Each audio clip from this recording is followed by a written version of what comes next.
When HDZero announced that they were releasing V2 of their HDZero goggles, I looked at the feature list of changes between the V1 and the V2, and I'll admit it, there was one killer feature in there that I have wanted from the V1 goggles pretty much since they were invented that they put in. So I was pretty freaking excited, and I knew instantly that this was going to be a must-buy for me. But then I looked at the feature list of things they changed between the V1 and the V2, and I thought, other than that one feature, this is not that big of an upgrade.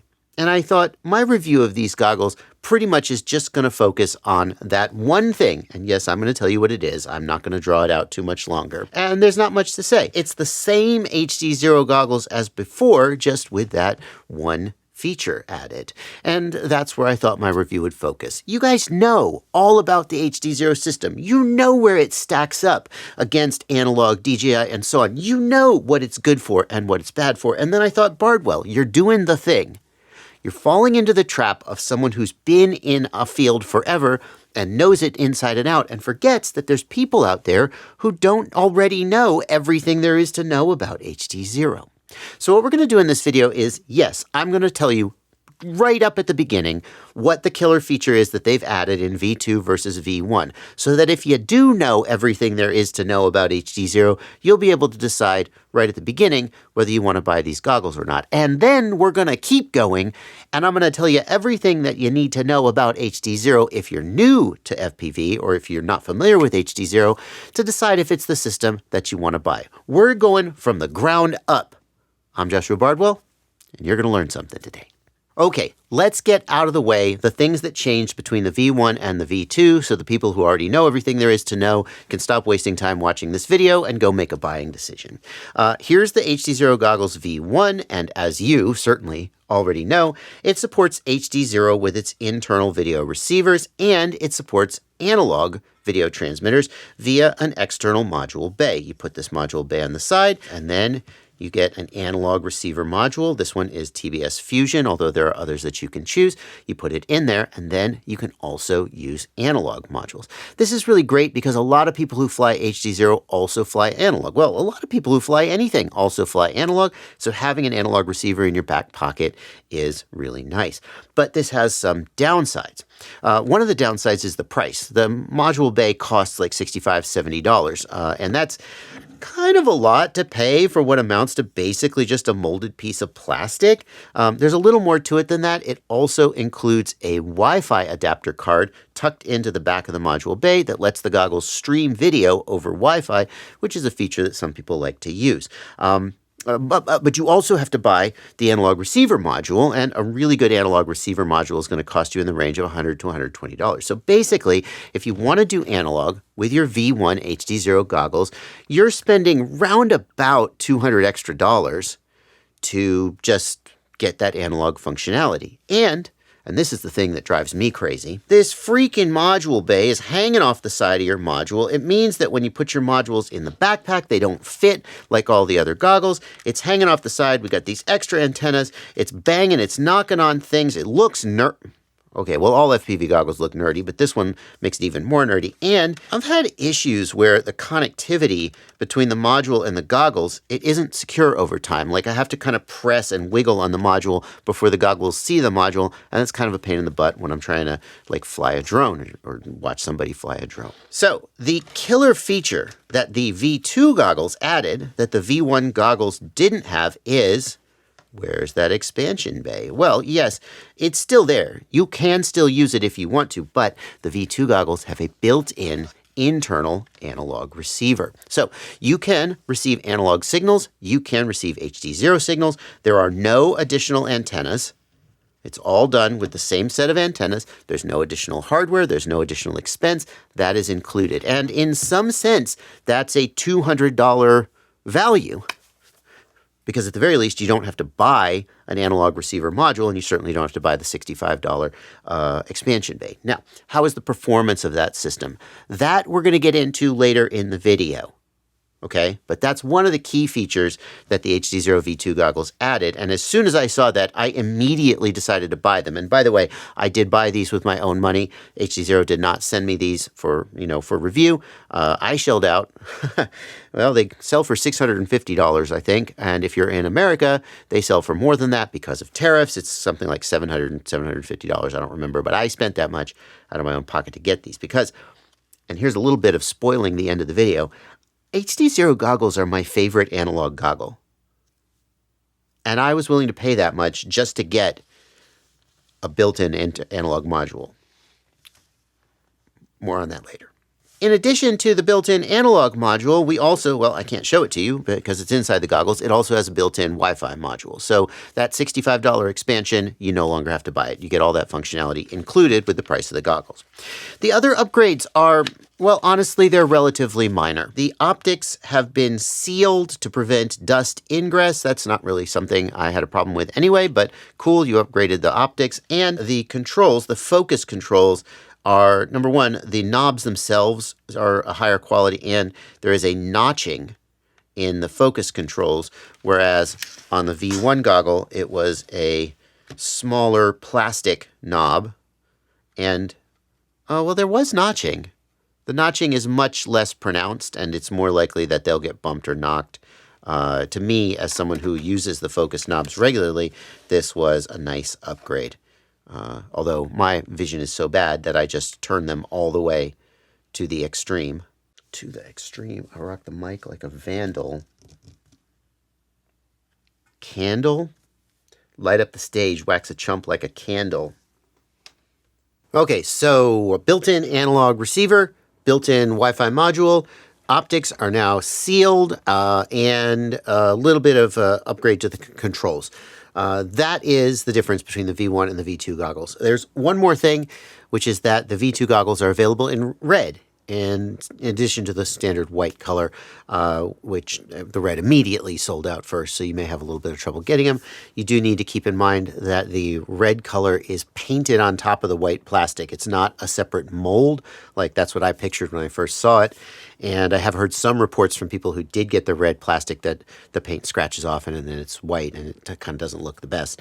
But that's, remains to be seen. I didn't get the red one, so I can't speak to that personally. Now we come to what, for me at least, is the most interesting part of this video, and that is the question, is the analog receiver in the new HDZero goggles better than like the best analog receivers that we've been using for years and years and years?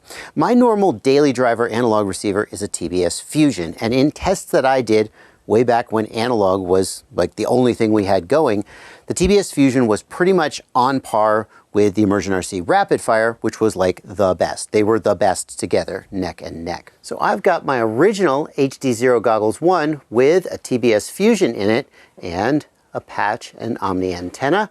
And I've got my HDZero Goggles V2 with the exact same patch antenna. Where's the Omni? There is no omnidirectional antenna. There is no diversity on the HDZero Goggles V2. They only have a single analog receiver, and that means you get one antenna. It can be a patch antenna for longer coverage straight out in front of you. It can be an Omni antenna for coverage all around you, but you can't have both like you can with diversity systems.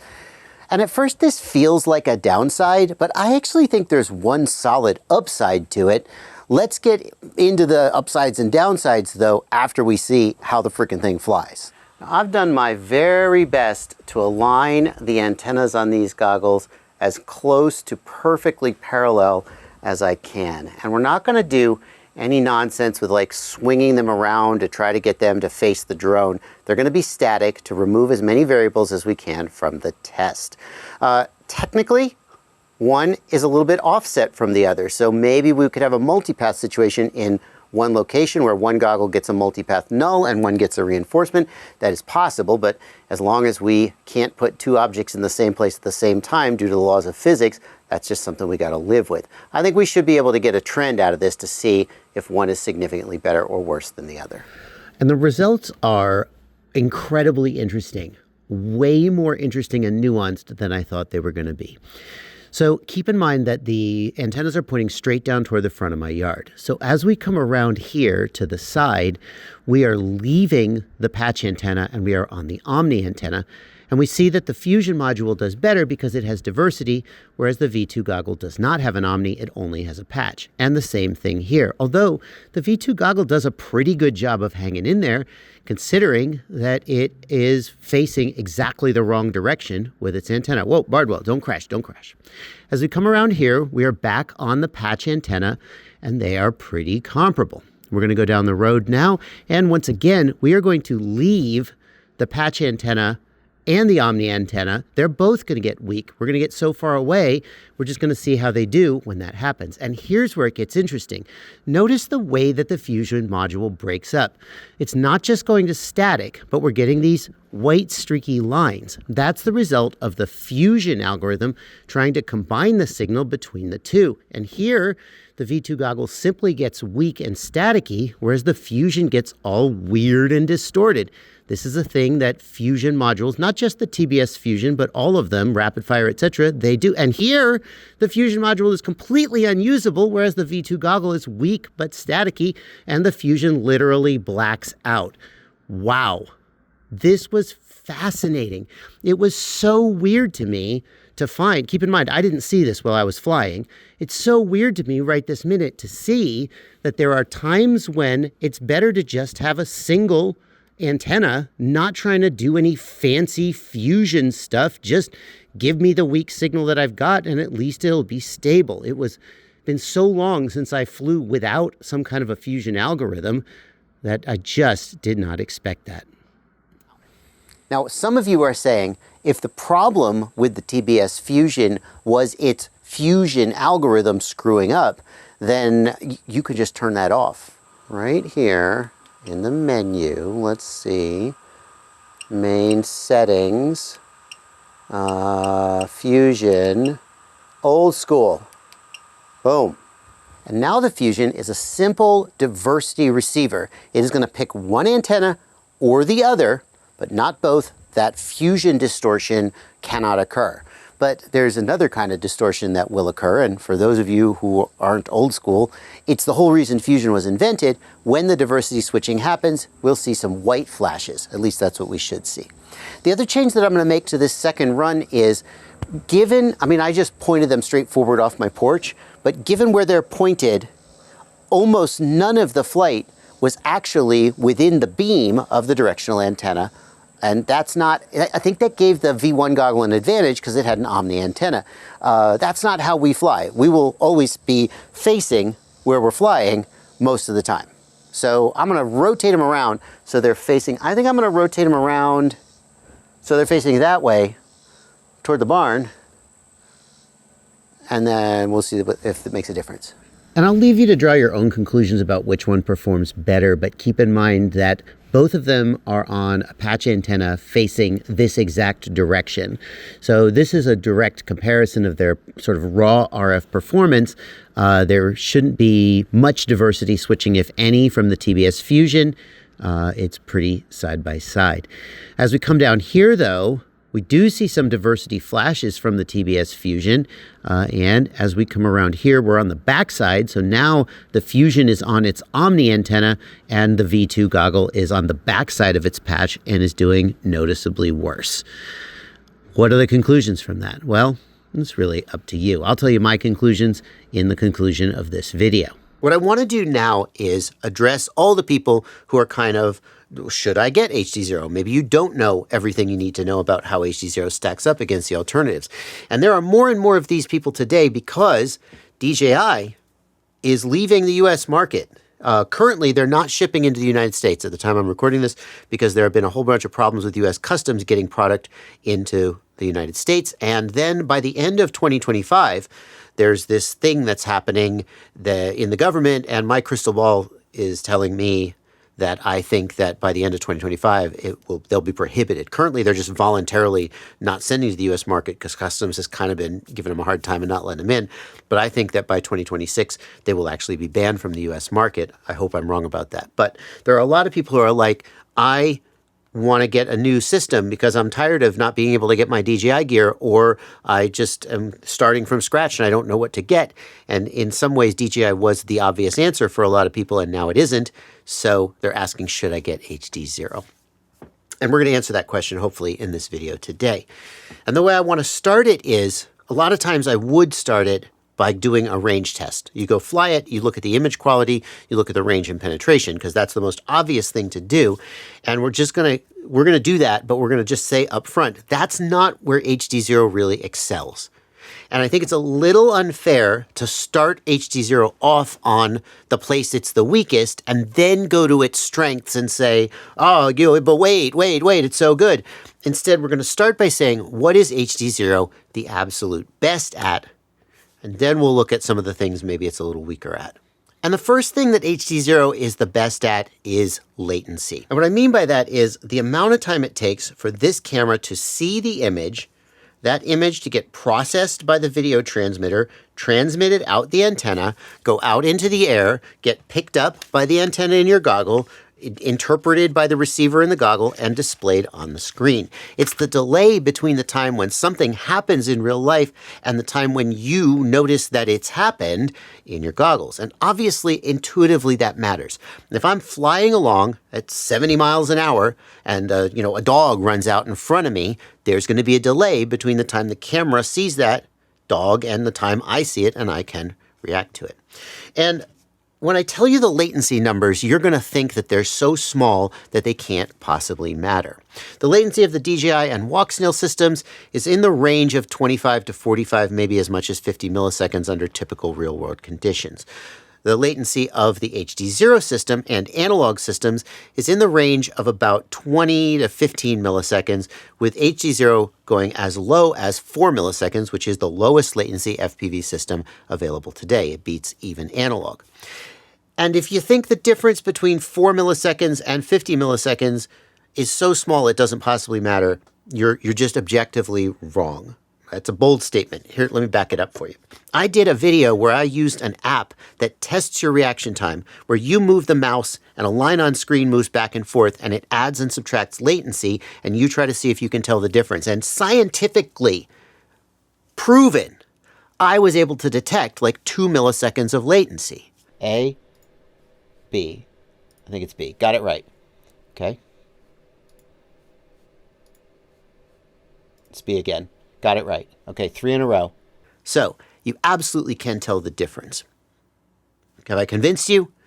I'll link that video down below where I do the latency testing, and you can see it for yourself. It's linked in the video description below. Let's take that as gift granted for now. When you fly DJI, when you fly Walksnail, you are so taken in by the high resolution, clear image that you kind of don't notice that you're being hamstrung by the high latency.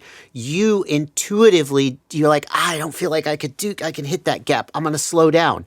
And you slow down to make up for the latency and the sort of disconnected feeling that you have. And you're still doing cool stuff, but you just are held back just that little bit. And then when you fly HDZero for the first time, you suddenly are like, oh my God, I'm so much of a better pilot. It's hard to say whether, wow. Oh yeah, just like that. See? That's bonkers. I can't do that. I can't do that. This is the sound of me questioning everything that I think I know. This 90 frame per second mode is a total freaking game changer. What blew me away while I was flying it the first time was I just started coming through here and doing some tight power loops around here, and like, I just can't believe how much precision and control I feel like I have to just dive in there. It's a little unfair because it's a windy day and I don't know if I'm going to recreate that experience, but it's bananas. See, normally here, if I wasn't lined up right, I would just bail, I would have to bail out. I couldn't just make these quick adjustments to get in. I'm trying to demonstrate it and I'm screwing it up. It's bananas. Oh God, oh God, oh God. After that, I went over here to this object, this little obstacle here, and did some power loops. And again, normally when I do these, if I start to come around and I'm not lined up right, like right about there, if I wasn't perfectly lined up, I would just wave off. And I would just find something else to do. I would fake it. I'd do that freestyle thing you do where you go, I didn't want to do that anyway. I'm going to do a different move, right? But I just feel so much more confident to dive in and do shit like that. Did I stutter? I didn't plan that. I just was like, we're just going in. We're going in, boys. And it worked. I just could do it. And I just don't have that confidence when flying other systems. This is the most responsive, I've ever felt a quadcopter be. The first time I tried it, I was just blown away with the difference. Especially, oh God, I feel like my battery's sagging out. Especially if you fly this back to back with something like DJI, you're just gonna be so blown away with the difference. In fact, I recommend you try it if you can. Especially if you've got like a high performance drone, like a racing drone. You know, if you're just cruising it in the sky. See, look at that response time. You just cannot believe how connected this makes you feel. It's insane. You fly one of these low latency links and you just feel so empowered. You feel almost invincible. You don't notice it as much when it's gone, when you're flying one of the digital links. The sort of just low-grade trepidation that you feel, that like you're just not quite sure you're going to be able to do what you need to do. But then you fly one of these low latency links like Analog or HDZero, and it's just like you've been unleashed. You just start doing stuff and you're like, where was that the rest of the time? You're diving into gaps. I know I'm not flying HDZero now, I'm flying Analog, but it's the same with HDZero, maybe even a little better, because HDZero gets even lower latency than Analog. You just feel like a better pilot.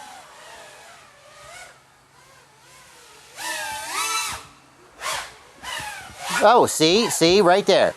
I meant to go down here. I overshot slightly and I didn't have time to correct. That would not have happened with HDZero, I predict. It's just these little things where the latency really matters.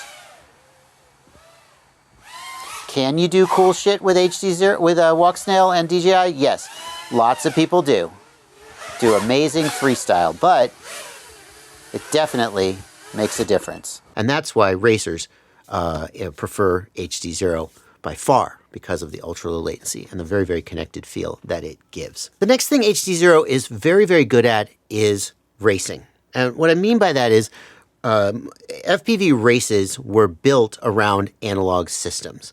So there are conventions in place about how the race is set up that are based on the way that analog transmitters work. It has to do with how close the pilots are to each other. If you have digital systems, the pilots have to be separated from each other because of the way that digital goggles work, but analog pilots can all cluster in. It has to do with how the FPV channels are set up, and it mostly has to do with how the timing system and the marshalling system works. So the timing in FPV racing is based on the video transmitter. As the video transmitter goes through the start-finish gate, a sensor detects the transmission from the video transmitter, and the signal gets stronger and it gets weaker, and boop, it says, okay, you went through the gate. That's how they can tell when you went through the gate. And the way that DJI and Walksnail video transmitters work is less compatible with digital timings, with race timing systems. There's no question that analog is the best system for racing because it was there from the beginning. And then HDZero is even better still because HDZero has all of the benefits of analog, but even better looking video, even cleaner video, while still not giving anything up in terms of integration with the culture, integration with the organization, and the timing systems and so forth. HDZero is also better at spectating, not just races, but when you're out with your friends flying around and you want to tune in and watch what they're doing. HDZero's system, like analog, is a broadcast-based system, which means the signal goes out the antenna And every receiver that is in with range of that signal can just tune into that signal and pick it up. It's easy to spectate. This means that if you're at a race, you can literally just tune. You don't have to look at the big screen. You can just tune your goggles in to whichever pilot you want to watch and watch their feed in your goggles. It means if you're out with your buddies and somebody says, hey, I'm about to do this awesome trick, you can say, hold on, let me get on your channel. You tune in and you can watch them do the awesome trick in real time. With digital systems like DJI and Walksnail, there is a two-way data link between the goggles and the video transmitter. And so there are additional steps involved in trying to tune into their signal. It can be done, but it's cumbersome and it doesn't work well. The spectators see a significantly reduced quality image compared to what the pilot sees, and the pilot has to reduce their image quality in order to give some of their signal to the spectators. With HDZero and analog, it just broadcasts out into the air and anyone who wants to see it can see it.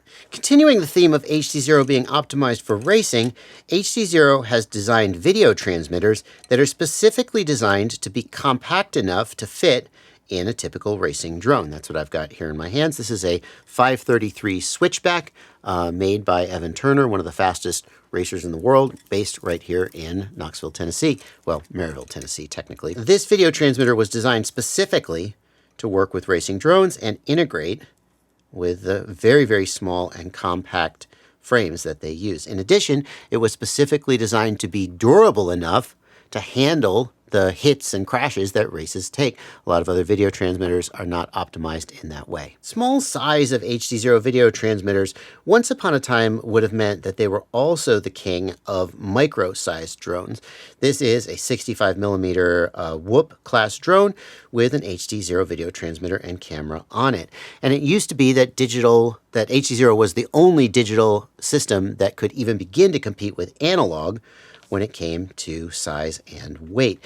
Here is an analog drone, and if we put them on the scale, we can see that they're very close. 19.42 grams, 16.48 grams. That's a fair amount of weight when you're down in this size class, but it's at least getting close. That is still pretty much true today, but both DJI and Walksnail have a light or 1S based video transmitter that gets them close, although not quite the same lightweight as HDZero and analog. We're not going to go too deep into this right now because I feel like the distinction is not as clean as it once was, but analog and HDZero still have a small lead when it comes to micro-sized drones, but not the definitive lead that they once did. Another place where HDZero excels is community integration. For example, the CAD files for the shell of this goggle is available online. It was published by HDZero, and that means if you want to modify, if you want to custom 3D print a shell, or you want to make accessories for it, that's going to be way easier, and it's going to be actively supported by the company in a way that DJI and Walksnail maybe don't do. The firmware for the video transmitter has been published online. It is open source. And HDZero has said that they are open sourcing all their stuff, although there are key components of it. The actual sort of heart of the video system is a chip called an ASIC, and that is proprietary and is only accessible from HDZero. So it's not like with an analog video transmitter where you can buy an off-the-shelf chip and off-the-shelf components from just some electronics vendor and build your own analog video transmitter or analog goggles. You still have to get that one key component from HDZero, and although it is open source, technically a lot of people, you haven't really seen any development of video transmitters or goggles outside of HDZero. A few, like there's one from Emacs and there's one from FreeSky. There's not none, but there's not the sort of proliferation that you might hope, like there is with analog or like there is with Express LRS, where all of the components are available off the shelf. Nevertheless, HDZero does a pretty good job, better than most companies, of being sort of tuned into the community, listening to feedback from their users, and trying to give people what they want. Those are the things that they're very, very good at. Low latency, consistent latency, and racing, integrating with racing. What about range and penetration and image quality. I have got an HDZero video transmitter installed in this quadcopter. It is the HDZero Freestyle 1-watt video transmitter, so this is the most powerful video transmitter that HDZero makes. It's going to give us the best range and penetration as we fly around my house. The camera is the HDZero Nano 90 camera, and although this is not the highest image quality camera that HDZero makes, that would be the RunCam 1080p camera. This is the camera that most people using the HDZero system are going to use because it gives you access to the 90 frame per second frame rate, and that gives you the lowest possible latency, which is an area of strength for HDZero. On the goggles, I've got these antennas. This is a pretty standard antenna setup that people run. You could get higher gain antennas to get just a little better range and penetration, but this low profile system is really one of the big advantages for me, and it's what I and a lot of people would run. So we're gonna get pretty typical results out of this, hopefully. Let's put it in the air. And as we start flying, if you are used to the 720p or 1080p image from a DJI system, or maybe even a Walksnail system, you may be a little surprised at first by what you're getting out of the HDZero system, which is ostensibly 720p, and yet you may be looking at this and going, DJI looks way better at 720p. The reason for that is the difference in the way that these systems transmit their data. DJI and Walksnail can retransmit and compress or encode information, whereas the HDZero system does not do any of that. HDZero focuses on the lowest possible latency, and that means that it's not going to get as good image quality, but you're going to get consistent and very, very low latency. The image quality is, I think, pretty decisively better than analog, though. Especially, like, you may get a very, very clean analog signal that looks a little bit better than this, but this isn't going to roll, it's not going to scroll, it's not going to stutter or wave or turn black and white. The only thing you're going to get in terms of breakup is these little speckles on screen. Let's fly here behind the cabin and see if we can. There's some. Oh yeah, there was a lot of it. So that's what it looks like when it's getting really bad. Let's fly behind the barn here. Actually, it's going to get really bad. I should turn around so my antennas are facing the barn.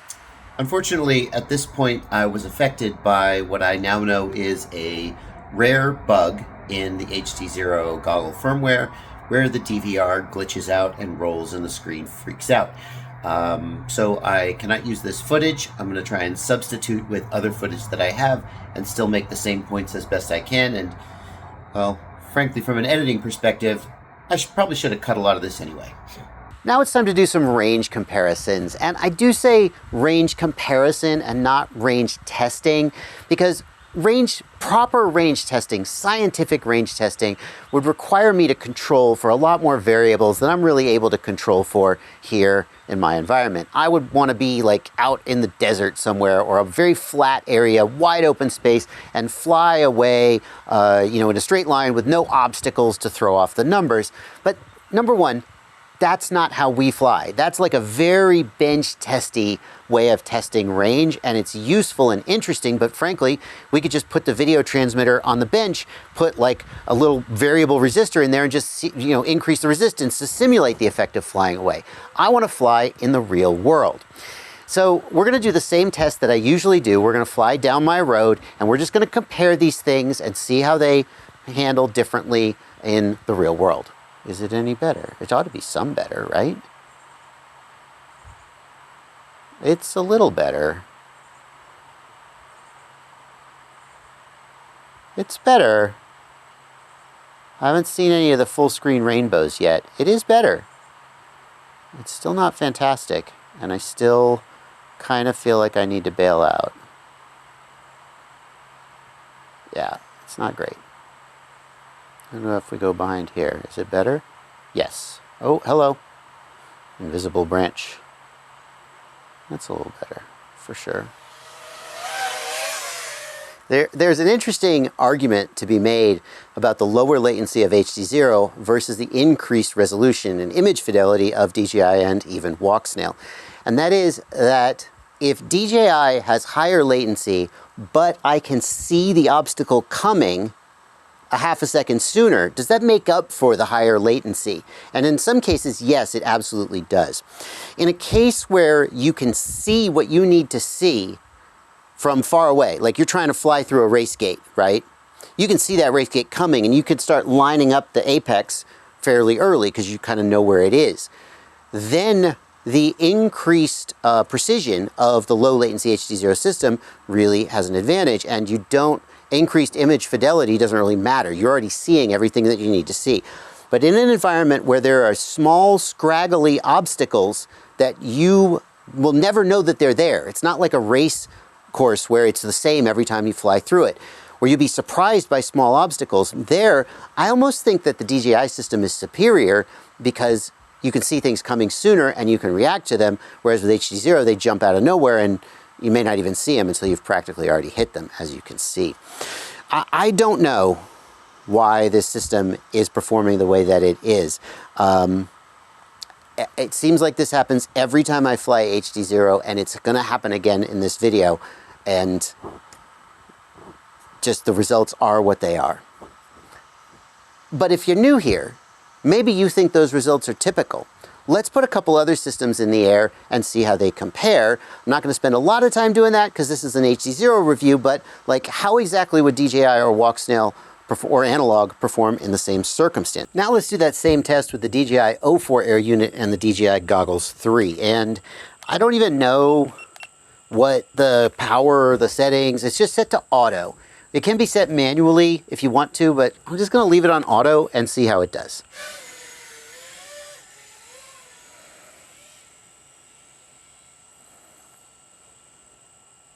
And like, this result shouldn't surprise anyone who has seen any range testing of the O4 at all. It's just spectacular. But again, we don't want to assume that you know what you do and don't know if you're new here. Okay, we're getting a little bit of breakup, a little bit of reduction in image quality, still cruising along though. A little smearing of the image, if you will. Yeah. Now it's getting just a little, okay, still kind of flyable though. I have to slow down. One of the things DJI is exceptional at, there we go, full stuttering. Uh-oh. Full stuttering, let me get up, I did not make it around the hill. Oh God, my battery's dying. Okay, I have to go get it because these SMC batteries drop off a cliff and I don't want to kill this battery, so I'll be right back.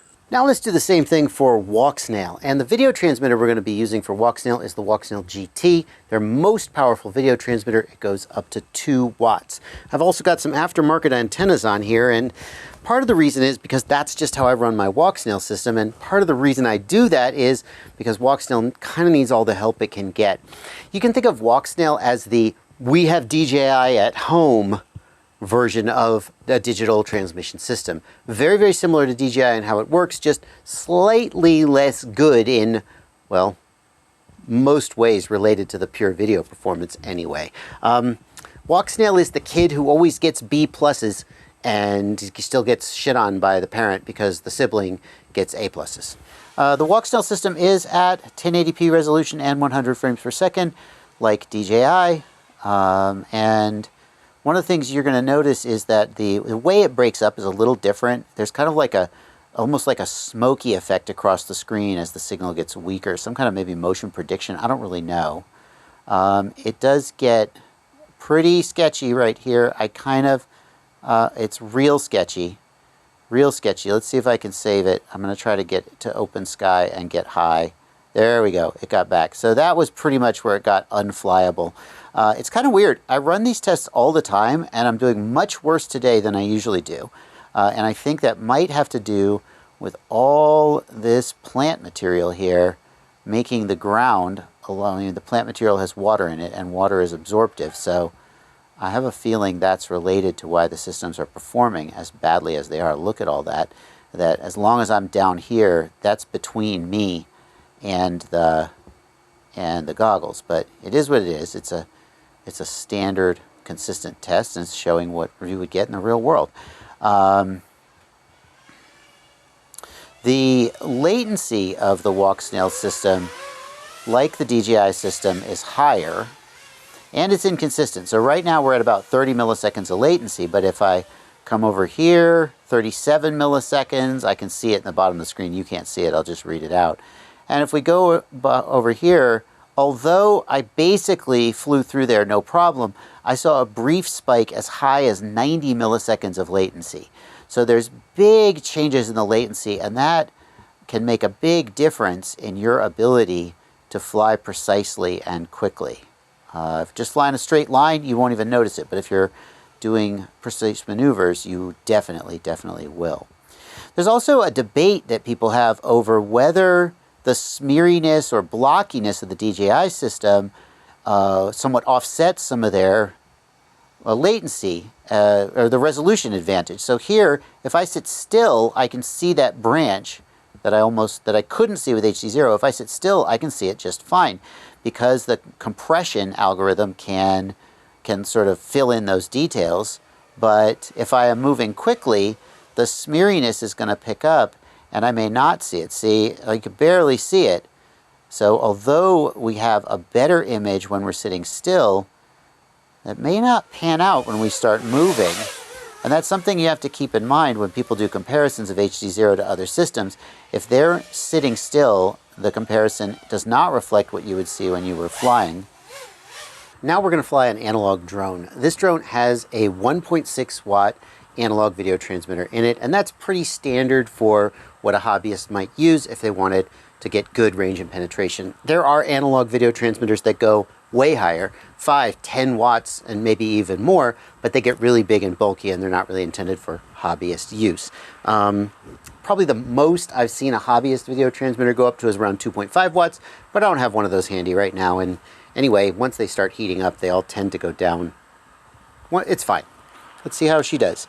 And immediately, like, the difference in image quality between HDZero and analog is obvious. Also, you see the diagonal lines? That's because one of my props is a little beat up and it's making electrical noise, and that is affecting the image. But it doesn't happen exactly the same way with HDZero.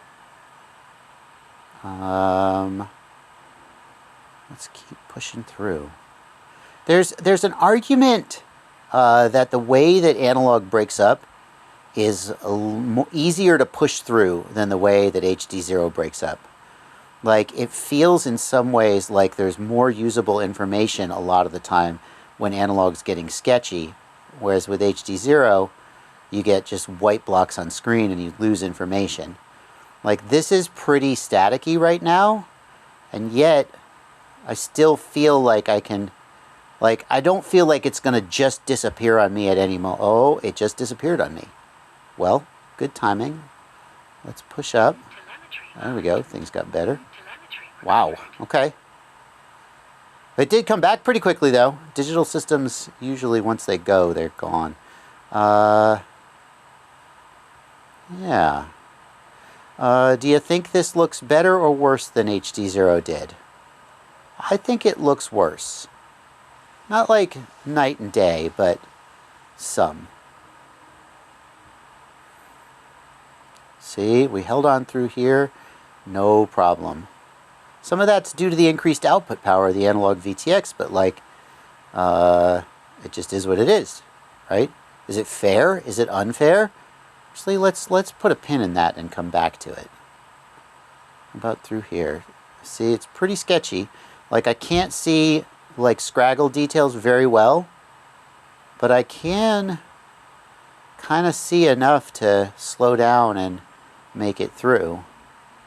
We started this video by talking about the things that HDZero is really, really good at.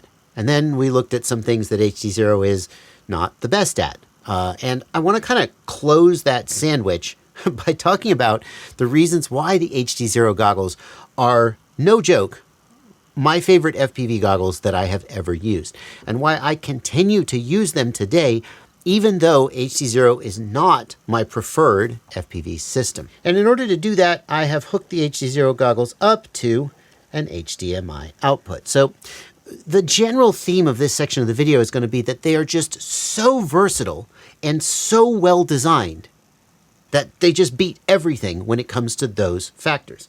So, you want an HDMI out? Yes, you have an HDMI out. You want an HDMI in? Yes, you have that as well. Did you know that the HDZero goggles will record the HDMI input onto their internal DVR? You can feed any, even like a copy protected source? I don't know about that. But you can feed any FPV feed for sure into this HDMI in, and it will record whatever it gets. Do you want to record your Walksnail goggle feed, but you want to record the whole menu, not just the actual goggle feed, the video feed? Well, these goggles can do it. When I made my video about OpenIPC, the OpenIPC DVR only records the video feed. It doesn't record all the menus. And in order for me to solve that problem, it would require a laptop and a video capture card and a big hassle. Instead, I use this as a field recorder for any HDMI source. Not just HDMI. I can record to the AV input if I have a CVBS source, an analog video source. It can record everything. And the DVR on this thing is so freaking good. I can record audio, yes or no.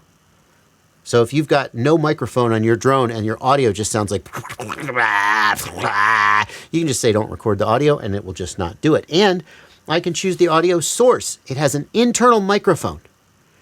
So you can just record you talking or your buddies talking. This is great for doing tutorials. This is great if you're a YouTube creator and you want to synchronize your DVR from your goggles with other cameras, because you can just use the audio recording of your voice to synchronize it. And speaking of synchronization, and this is the kind of thing that only a YouTube creator cares about, but oh, I care about it so much.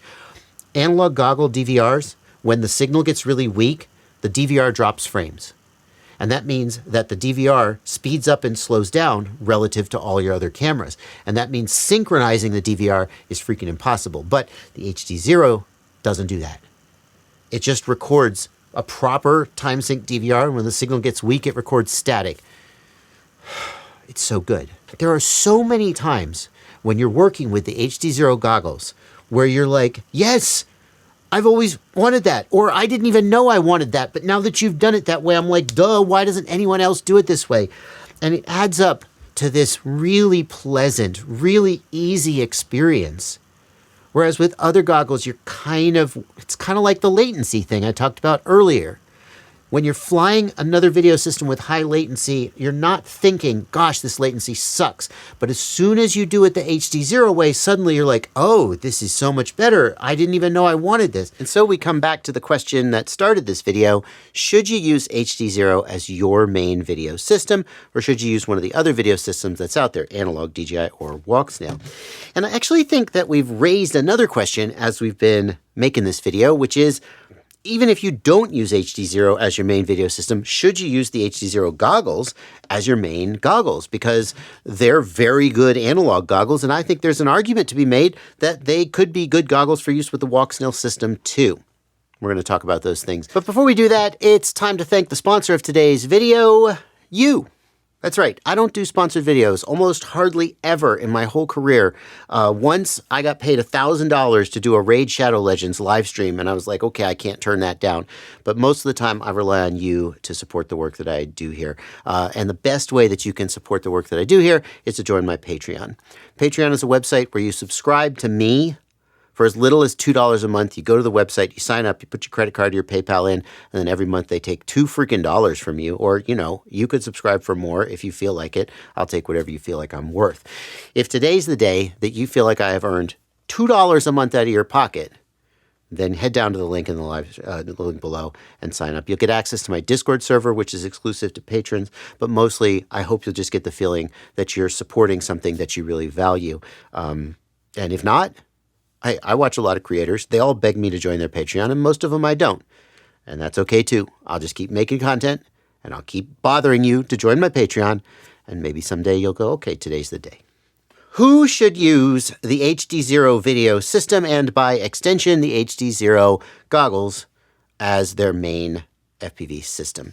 And the simplest answer to that question is racers. If you race, there is no question that HDZero is the best thing for you to use. There is no question that racers love HDZero, and HDZero is made for racers.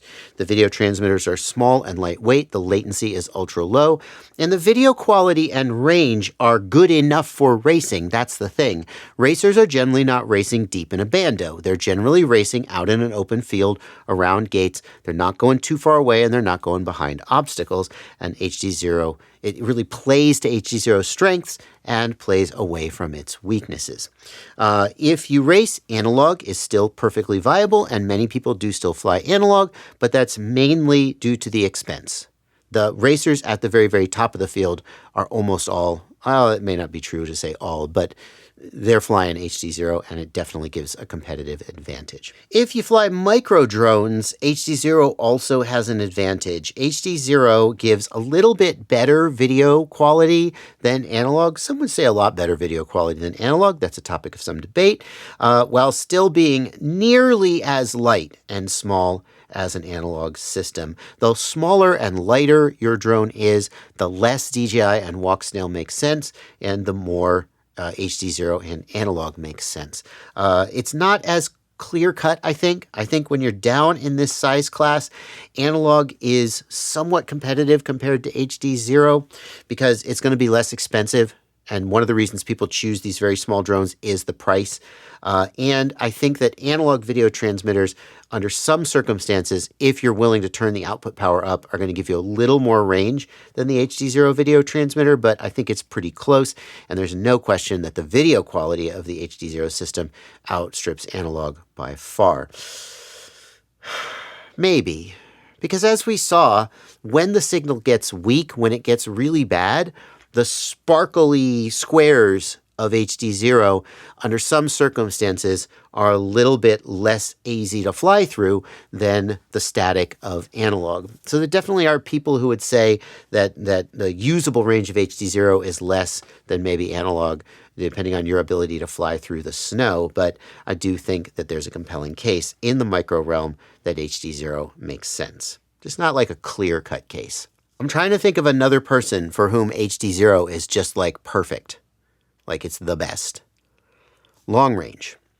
HDZero is okay at long range. The HDZero 1-watt video transmitter has been out to tens of kilometers or more with high gain antennas. But the main disadvantage of HDZero for long range is that you can't get a higher powered video transmitter.